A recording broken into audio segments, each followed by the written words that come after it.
What if I told you that being broke isn't a life sentence? It's just phase 1. In the next 12 minutes, I'm going to walk you through the exact 7 phases that separate people who stay stuck from those who build unbreakable wealth. And here's the thing. Most people quit at phase 3, right before the breakthrough happens. Stick with me to the end, because phase 5 is where everything changes and almost nobody talks about it.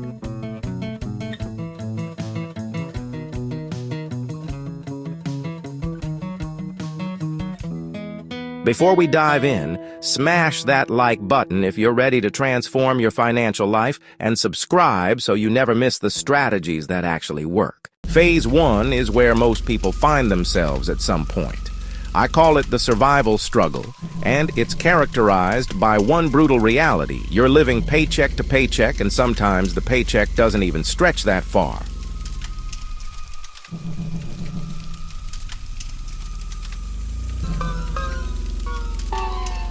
In this phase, your financial decisions aren't really decisions at all. They're reactions. You're choosing between paying rent and paying utilities. You're avoiding phone calls from creditors. You're using one credit card to pay off another. Sound familiar?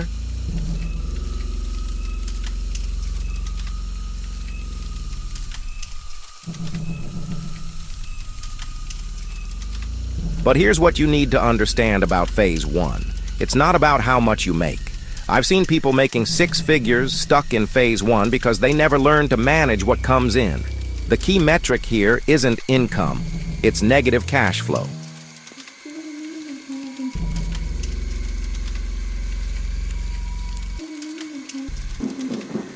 The psychological weight of phase 1 is crushing. It affects your relationships, your health, your confidence. Every unexpected expense, a car repair, a medical bill, feels like a catastrophe because you have zero buffer.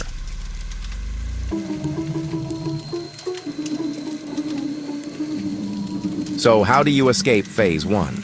It starts with 3 brutal truths you must accept. First, you cannot solve a phase 1 problem with phase 1 thinking. What got you here won't get you out. Second, you need to stop the bleeding before you can start healing. This means a spending freeze on everything non-essential. Third, you need to create what I call financial breathing room, even if it's just $500. This is your launch pad to phase 2. Phase 2 is where transformation begins, and I call it the awakening because this is when you finally see the truth. Your financial situation is not permanent, and you have more control than you think.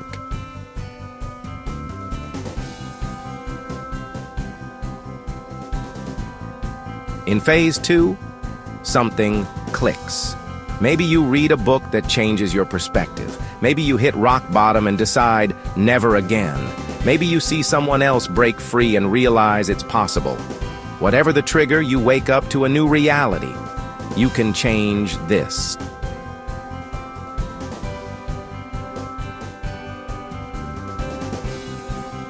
This is the phase where you start tracking every single dollar. And I mean every dollar. You download that budgeting app, you start using the envelope system. You face your debt with actual numbers instead of vague anxiety. Here's what the awakening looks like in practice. You create your first real budget, and you're shocked to discover you were spending $400 a month on things you can't even remember buying. You calculate your total debt for the first time, and yes, it's terrifying, but at least now you know what you're fighting. You make your first intentional sacrifice, canceling subscriptions, meal prepping instead of eating out, saying no to social events that cost money. The danger in phase 2 is false starts. You get motivated, you make a plan, you stick to it for 2 weeks, then life happens and you slip back. This is normal. The people who make it through phase 2 are the ones who restart every single time they fall. Your goal in phase 2 is to build your first emergency fund, $1,000, not $10,000. Not 6 months of expenses, just $1,000. This small buffer changes everything psychologically. That car repair that would have destroyed you in phase 1, now it's just an inconvenience. Welcome to Phase 3, the grind. This is where dreams come to die, but it's also where champions are forged. And here's the truth nobody wants to hear. This phase can last 1 to 3 years.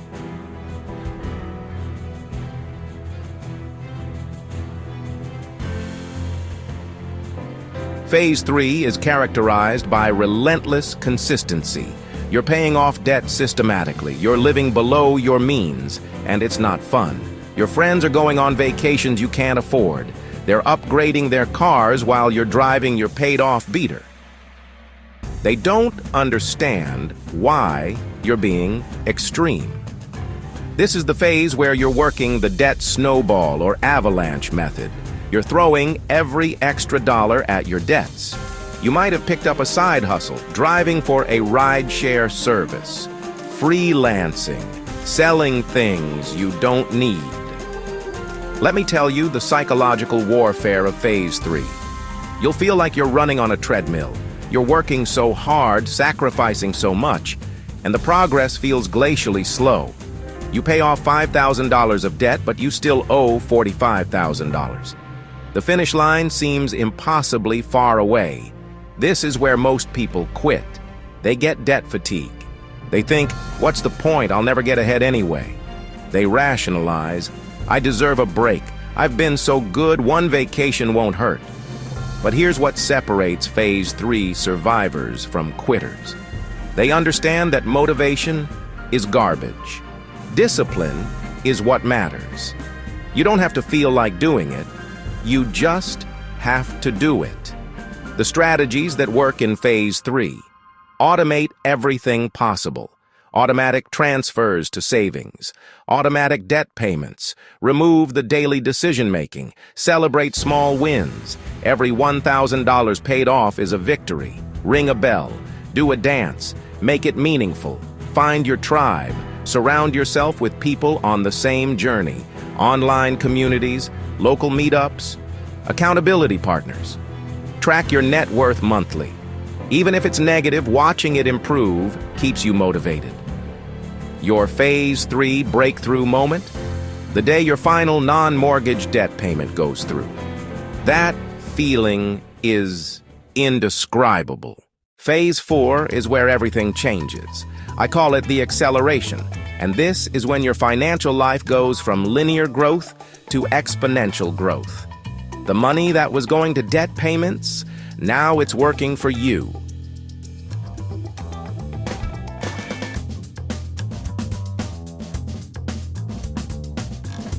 In Phase 4, you're debt-free except possibly a mortgage, and suddenly you have what feels like a massive amount of income.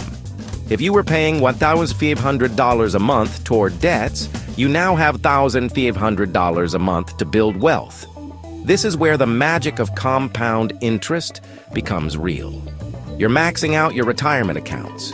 You're building a robust emergency fund, 3 to 6 months of expenses. You're investing in index funds, maybe real estate, maybe starting a business. Here's what Phase 4 looks like, practically. Your emergency fund grows from $1,000 to $10,000 to $25,000. You sleep differently at night. Your retirement accounts start showing real numbers. You're not hoping to retire someday. You're calculating when. You're investing 15 to 25% of your income consistently. Market dips don't scare you. They excite you because you're buying on sale. Your credit score has recovered. You have access to capital if needed, but you don't need it. The psychological shift in Phase 4 is profound. You move from a scarcity mindset to an abundance mindset. Money is no longer a source of stress, it's a tool you control. But Phase 4 has a hidden danger: lifestyle inflation. You finally have money, and the temptation to upgrade everything is overwhelming. The luxury car, the bigger house, the expensive dinners every week. The people who successfully navigate Phase 4 are those who keep living like they're in Phase 3 for at least one more year. They bank that surplus. They invest aggressively. They widen the gap between what they earn and what they spend. Your Phase 4 mission is to build your net worth to at least 1 year of expenses, ideally more. This is when you're not just financially stable, you're financially powerful. You have options, you have flexibility, you have freedom. Phase 5 is where good financial management becomes strategic wealth building. I call it the optimization, because this is where you fine-tune every aspect of your financial life for maximum efficiency.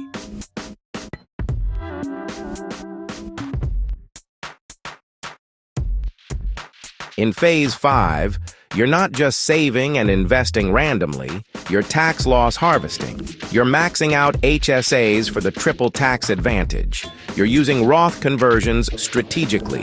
You're thinking about asset location, not just asset allocation. This is where you might hire a fee-only financial advisor or a CPA who specializes in wealth building. Not because you don't understand money anymore, you understand it better than most, but because the tax code is complex and the opportunities are numerous. Phase 5. Strategies include real estate investing, not just for cash flow, but for depreciation and equity building.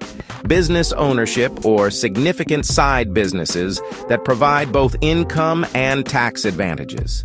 Strategic charitable giving that aligns your values with tax efficiency. Estate planning, yes, even if you're young, because you're building something worth protecting. Here's what's different about Phase 5. You're thinking in decades, not years. You're making decisions today that will pay off when you're 60, 70, 80. You understand that true wealth is built slowly with consistency over time. The psychological state in Phase 5 is calm confidence. Market volatility doesn't bother you. Economic uncertainty doesn't panic you. You have systems, strategies, and the knowledge that you've built something resilient. Your Phase 5 goal is to reach Coast FI, the point where your invested assets will grow to support your retirement without another dollar added.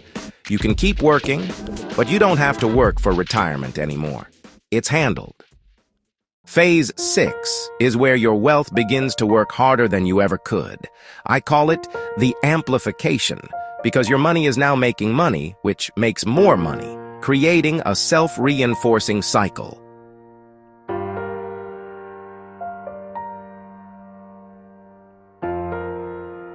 In Phase 6, your passive income might exceed your active income. Your investments are throwing off dividends and capital gains. Your real estate is cash flowing. Your business might be running with minimal involvement from you. This is where the math gets really interesting. If you have $500,000 invested, returning an average of 8% annually, that's $40,000 a year, $3,333 per month that you didn't have to work for. And that's conservative. Phase 6 is characterized by options.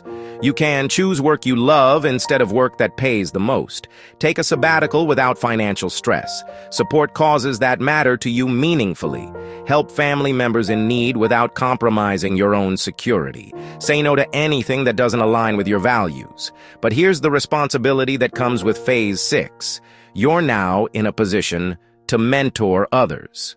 Your financial journey can light the way for people still in Phase 1, 2, or 3. This isn't about bragging. It's about paying forward the knowledge that got you here. The people who thrive in Phase 6 understand that wealth isn't just about the numbers in your account. It's about the freedom those numbers represent and the good you can do with them. Phase 7 is the ultimate destination, the legacy. This is where you're not just building wealth for yourself. You're creating generational change. In Phase 7, you're thinking about how your financial decisions impact your children, your grandchildren, your community. You're the person who breaks the generational cycle of financial struggle in your family. This is where you're setting up trusts, creating scholarship funds, investing in businesses that align with your values, leaving a financial inheritance that provides opportunities you never had. But legacy isn't just about money left behind. It's about wisdom passed forward. It's teaching your children financial literacy, It's modeling healthy money behaviors. It's showing them that wealth is built through discipline, patience, and values-based decisions. Phase 7. Wealth is unbreakable because it's not dependent on a single income, a single investment, or a single person. It's a system. It's a mindset. It's a legacy that outlives you. So, there you have it. The 7 phases from broke to unbreakable. Here's what I want you to remember. Wherever you are right now, whether you're deep in phase 1 or climbing through phase 3, you are not stuck. Every person who made it to phase 7 started exactly where you are. The question isn't whether you can do this. The question is, will you? Will you do the boring work when it's not exciting? Will you stay consistent when results feel slow? Will you sacrifice today's comfort for tomorrow's freedom? If your answer is yes, then take the first step today, not tomorrow. Today. Track your spending. Make a budget. Pay off $100 of debt. Open that investment account. Just start. If this video helped you see your financial journey differently, hit that like button. And if you're serious about financial transformation, subscribe and turn on notifications, because I'm dropping strategies every week that will help you level up. Your financial transformation starts now. Which phase are you in? Drop a comment and let me know. I'll see you in the next one.